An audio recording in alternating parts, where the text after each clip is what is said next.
In this demonstration, we will show you the capabilities of our logging and logging analytics services.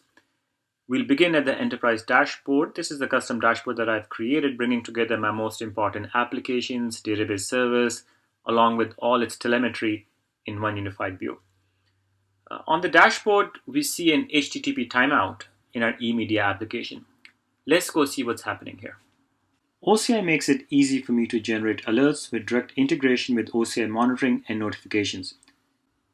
Clicking the alert lands me directly into the OCI logging search page, with all of my context pre-filled in for me to begin my investigation. Looking down below, I see the actual result that triggered my alarm. This specific log event corresponds to a failure in my application frontend. The specific error being shown is an HTTP 408 error. When I look at the log line, I can see the exact front-end host, request IP, the latency, and the detailed error message. When I ingest a log into OCI logging, my log is automatically parsed and made searchable, which is powered by a Fluentd agent where every event is normalized into the common CNCF cloud events format. So it looks like our application front-end server returned an error that says exceeded timeout threshold. This could be caused by a variety of different issues in my stack, for example, issues on the backend, or the load balancer, or the network. I want to trace down exactly where this request from this specific IP address went through my entire stack to see at what points things broke. So I'm simply going to take the IP address and paste it into my search box. I'm now able to see results from my entire stack as it relates to this IP address. I can now easily trace exactly what happened with this request.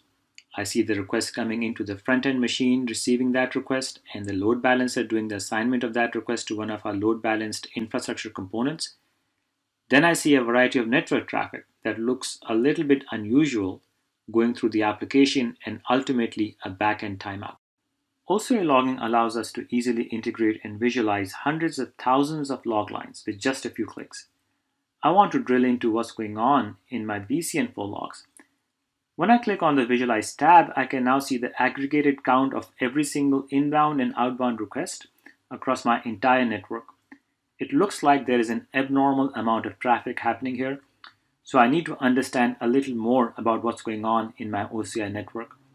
I'm going to escalate this question into OCI Logging Analytics. OCI Logging Analytics uses advanced visualizations and applied machine learning to find the needle in the haystack, even among very large amounts of log data. Right now, we are looking at all the VCN flow logs from our compartment, which is almost 1 million rows. If you look at a single entry from one of these logs, we can see that we've parsed and enriched the information from these logs, enabling us to do things like classify the action, which in this case was a packet reject. Why don't we see if packet rejection is part of a network problem? By dragging the action field into a group by window and resorting our chart, we see that vast majority of packets have been accepted, so packet rejection is not a networking problem. Let's explore a different question. Perhaps we have some unusual traffic coming from servers that are not normally part of our network traffic. Let's resort all of the log records to look at the IP addresses generating traffic. We see we have some noisy telemetry servers here, but those are not unusual, so that's clearly not our problem either.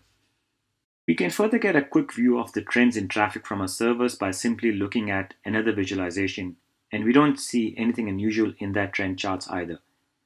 Note that all of this analysis is happening automatically.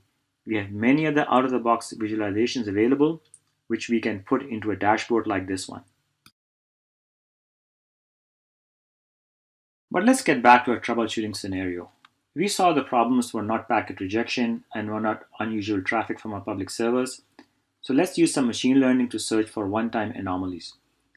Logging analytics ships with a variety of out-of-the-box machine learning algorithms that have been optimized for operational data.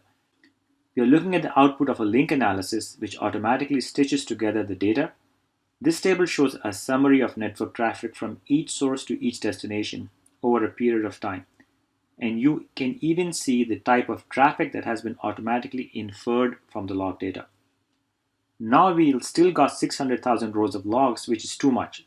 So let's use some additional machine learning called clustering to identify the patterns of network traffic. This cluster chart shows trends in network activity over time from various sources to various destinations.